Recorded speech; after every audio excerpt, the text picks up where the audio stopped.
So now that we've talked a lot about and built that foundational base for planning, we're going to move on to the second function, which revolves around organizing.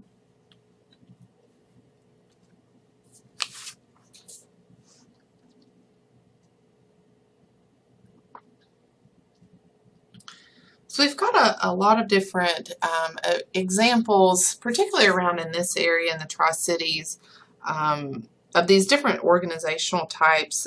Your tall organizations, you can consider entities like Mountain States, Wellmont, tall organizations, but in the grand scheme of things and relatively overall, comparatively, these are considered rather small organizations when you compare them to entities like HCA administrators or CHS community health systems.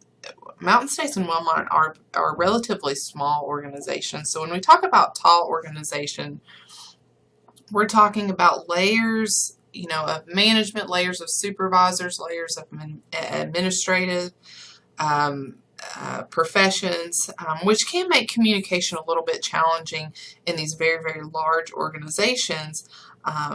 And each one of these have their benefits and their drawbacks, and even though communication is a little bit more challenging in these tall organizations, the advantage that they have here is they generally have very good resources that you can tap into in terms of quality improvement, in terms of capital investment, things like that, that you can kind of hone in on with these multi-hospital systems in tall organizations. Now in flat organizations, more like your community hospital structure, we're generally going to see higher employee morale and productivity here, simply because we have overall fewer levels of layers of management that we kind of have to work through, and that can lead to better communication overall. Now that's not to say everybody's happy at a community hospital, but generally that's what we see here in terms of higher morale and then higher employee productivity. And when you're decentralized organizations, these are going to be more on your microsystem scale, and they're going to serve one set of patient by their diagnosis type.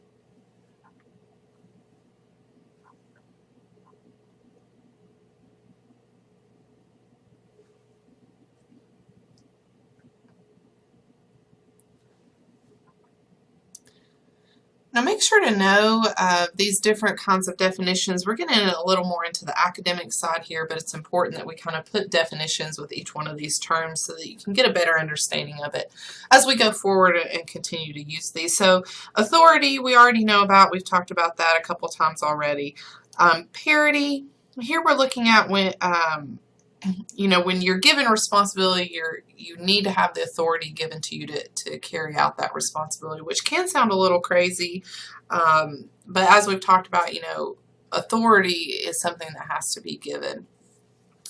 And then span of management, here we're talking about, simply how many people report to you. What's your scope of management? If you have 40 employees that report up to you, that 40 employees is your span of management.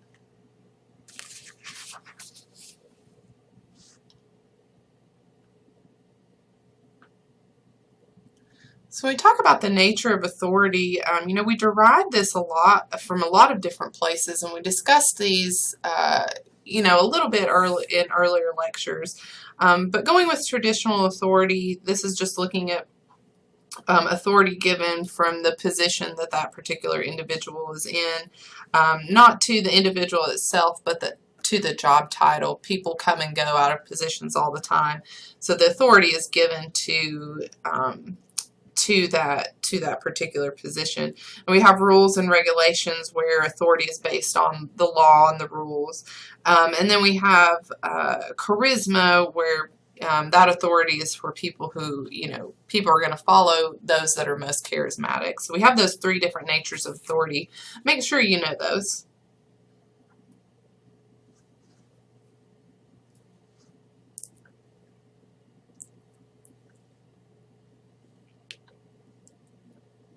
So as we move into authority acceptance theory, this is something we kind of touched on briefly earlier, but we're we only have as much authority as what we're given. So the reality that we need to think about here in terms of when we see that relationship between managers, supervisors, administrators, and the people that work under them, we need to be really cognizant and really think about, you know, in reality, these employees are honestly volunteers for us, right? So they're volunteering, you know, they're getting compensated, but they're giving us their time, they're giving us their talent and their skills to be at our particular organization. Now they can take that time and that skill level and that talent level and take it to another organization. So really they're giving us something, they're volunteering something to us. And that's how we relate that back into authority acceptance theory. So as we move in to discuss formal authority versus authority acceptance, you know, this is really a throwback to what servant leadership is about. So, you know, authority, more on your character or your ability to direct others, really based on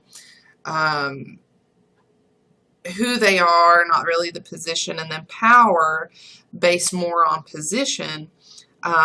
Formal authority, you know, we do have to use that sometimes, but we really shouldn't rely on using our formal authority and pointing to our name badge and saying, you should do this because I'm the manager. If we're doing this a lot, or we find ourselves in that managerial or supervisory role, and we're having to point to our name badge and say, I'm the director, you need to do this because I said so, because I'm the director, something is wrong. And we need to do some problem solving to kind of figure out what that is if we're having to point to and use formal authority a lot.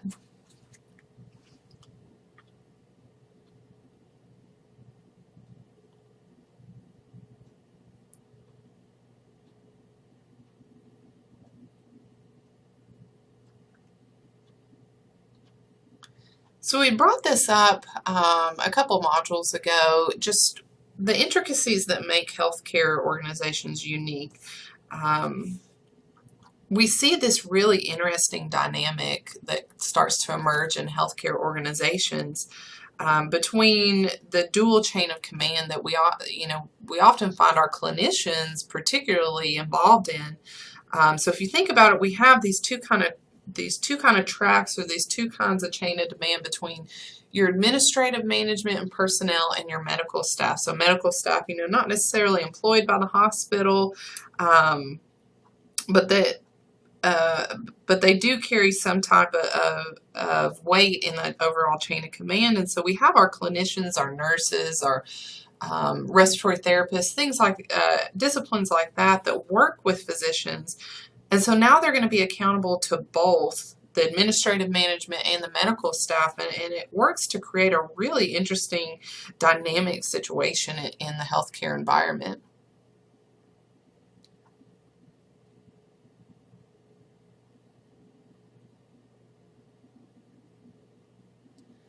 So as we said earlier, you know, power is not something that we need to or should not be exercised very often. And power can be, you know, somewhat negative. You know, if we're finding ourselves needing to use our formal authority, our power to kind of get things done, that's really indicative that something is wrong, something is broken within our processes if we're having to use that a lot. So we have, you know, a couple different types of power. You know, coercive, doing things because of your position. If you don't, I'm going to fire you. Reward power, you can think of this more as almost on the manipulative side. You're going to do this and I'm going to give you something of value, so kind of manipulating there. And then referent power, all about charisma and following somebody who has charisma. And the important thing to remember here, you know, particularly if you see yourselves in, you know, administrative roles, director, executive level roles where you're going to have a lot of power. It's going to sound cheesy, straight out of a comic book, but you know, where much power is given, much is going to be required out of you. So the level of responsibility that you can take on sometimes can be overwhelming for some individuals.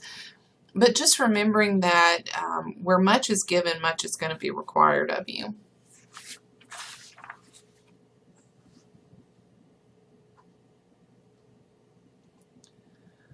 So as we talk about unity of command and talk about a single immediate, this simply is just defined, a lot of people are going to have a lot of layers of who they report to.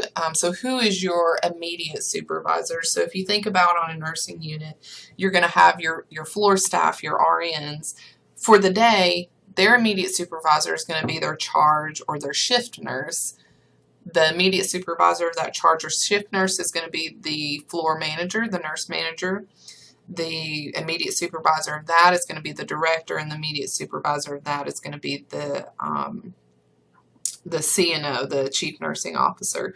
So, we have a lot of different layers of reporting structure, but single immediate just referring again to who is your immediate supervisor.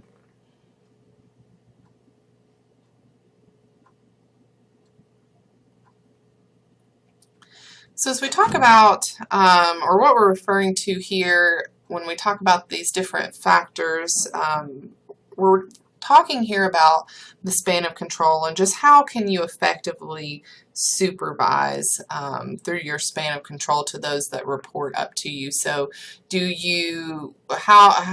the extent that you use procedures and policies, or how frequently do those things change, and what are the competency and skill levels of those that report up to you?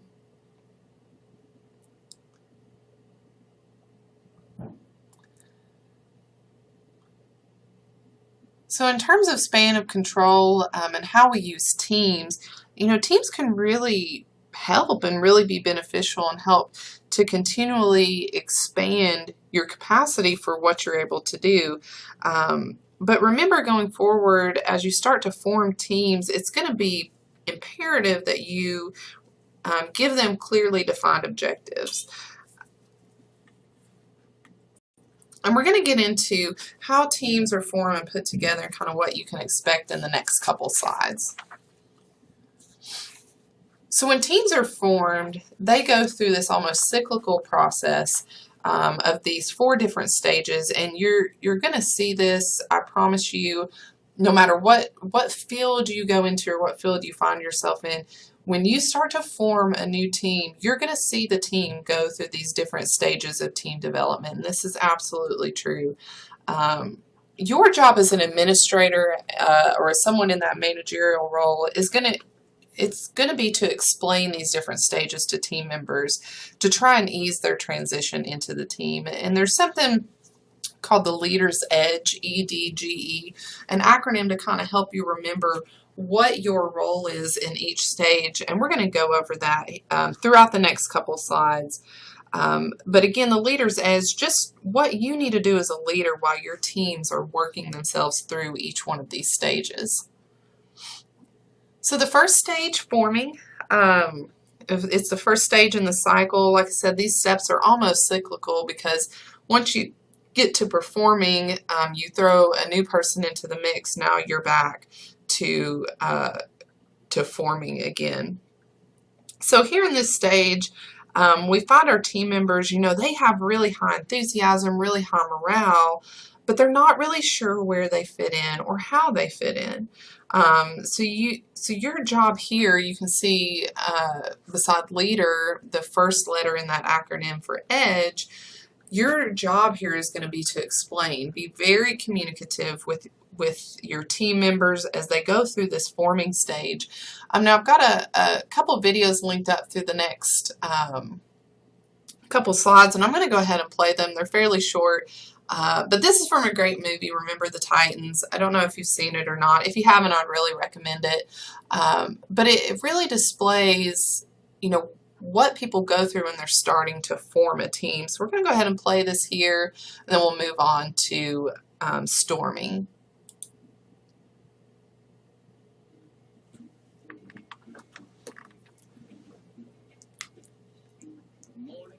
Good morning, coaches. How are you? It's good, man. Just wanted to let you know what the offense is doing. All skilly playbook, ain't it?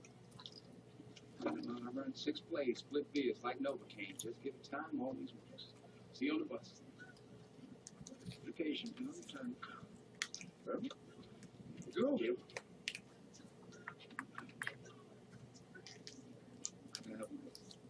I've been Gary for 2 years. And now American, you've got nothing to do. Want any of us to play for you? You reserve half the open positions for handling players. Half the offense, half the special teams. And then you have people on defense for already set. I need that on my people. What do you say name was Gary? Gary. Which would make you Dean Martin. Ladies and gentlemen, got an announcement to make. We got Jerry Lewis and Dean Martin going to camp with us here today. Jerry tells the jokes, Dean sings the song, and gets the girl. Let's give a round of applause.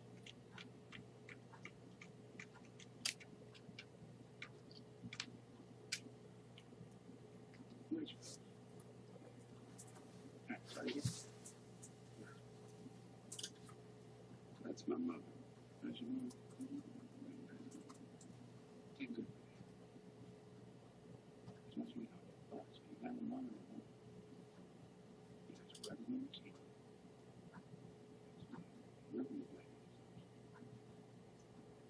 Yeah, if you put on this football team in the hands of has to prove it for that. Who's daddy? Who's your daddy?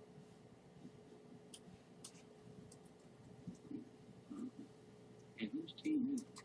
Is this your team? Or is this your daddy's team? It's Jack Matthews.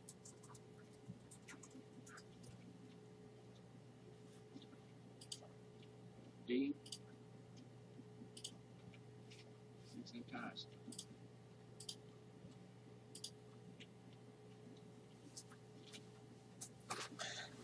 Okay, so that video, like I said, lays out really, what teams start experiencing when they start forming together. Morale high, skill level not necessarily quite there yet, but the leader's job here, if you remember the acronym EDGE, EDGE, the leader's job here is to really explain where people are going to fit in and how we're kind of making this work. And the other visual that I have up here in the right-hand corner, this is called pickup sticks, because if you were just to pick up a pile of sticks and drop them, that's kind of the visual of what the team is going through at this stage in forming. As we go back through storming, storming is always going to follow forming. And here we see teams start to become at odds. So they start to gain the experience they need, but they're going to start shoving elbows around, right, to protect their territory. And it's just a natural part of the progression. Just your job here is going to be to lead your team through this. The D part in our acronym for EDGE, you're going to demonstrate the behavior that needs to happen. So as conflict starts to arise here, which is, again, a natural part of the progression, it's naturally going to happen. I promise you it will happen. Morale is going to be very, very low. Now, there's no set time that storming lasts. It can last a day, it can last a week, it can last a month. But your job as a manager is to help them move through this. And so we have our little visual up here in the right-hand corner again. But what do you start to notice about the arrows now? Now we're in opposition with each other. And we're going to see this in the next video clip that I'm going to play here. And I want you to pick up on, when they're talking about leading teams, we still see the team at odds here.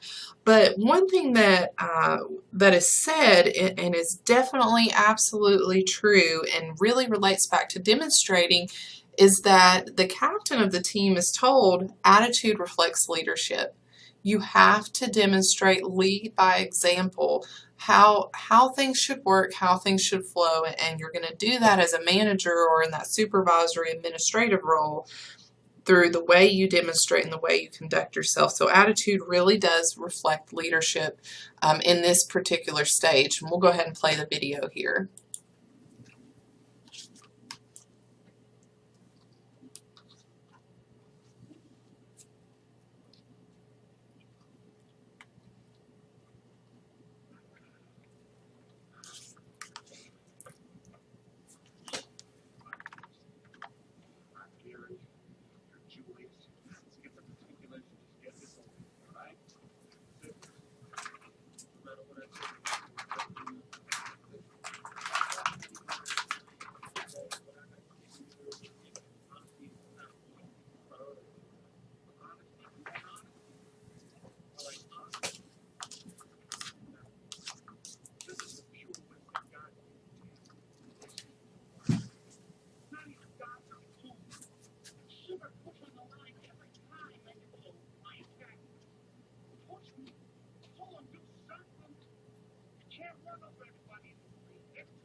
And sorry guys, I know the quality of the video may not be there, so you might want to go back and review this again at your leisure.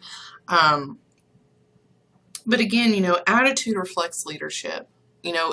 Is the main character demonstrating the attitude that he wants to see out of the team? So the next part takes us into the next phase called norming. And as we start to get some conflict resolution, people start to unite around a goal. We start to understand the goal a little bit better. We start coming around. So what you start to notice here that the arrows, they're not in opposition anymore. Now we're pointing towards the same goal, or we're all at least trying to start moving towards this same goal. And so we start becoming more we-centric. We start thinking more in terms of in terms of a team, instead of becoming or staying I-centric and thinking, just for yourself. And so the job here of the leader, you can see down here, is to guide. Now you have explained, you've demonstrated, and now you're going to guide your team through this stage. You're going to point the way, the way that we need to go as a team. And so the last stage, performing, and I use that loosely as the last stage because we said this is a cyclical process. So if you throw a new team member into the mix, or a new team member joins your department, this whole process can and most likely will start over. So in this performing stage, your team members are putting aside differences. They're starting to think and become one. We start seeing some uniformity here. And your job as the leader in this stage is just now to empower. Get out of their way. Your job is to remove any roadblocks that are kind of preventing them from progressing forward. And now we're moving in a unified manner towards one goal. So you see the giant arrow. There's all little arrows that represent your employees and your team members within that giant arrow, but now we're one. So the analogy I can kind of give you to relate this back to is, think of a choir. When you have large choirs, those are, 200 to 300 individuals. But we don't have any standouts. We don't have any prima donnas that try to go out and do things individually. These 200 to 300 people, put their personal ambitions aside, and they perform as one voice.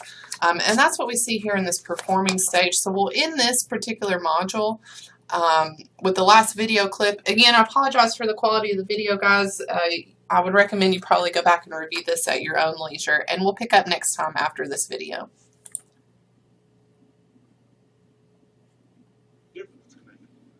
This is the first true test of the season. ETSU ladies tonight. Everyone up against the United Nations. Boston Coast Guard get Pirates mean as a Pirate snake. And here comes the setup.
Mighty, mighty, mighty.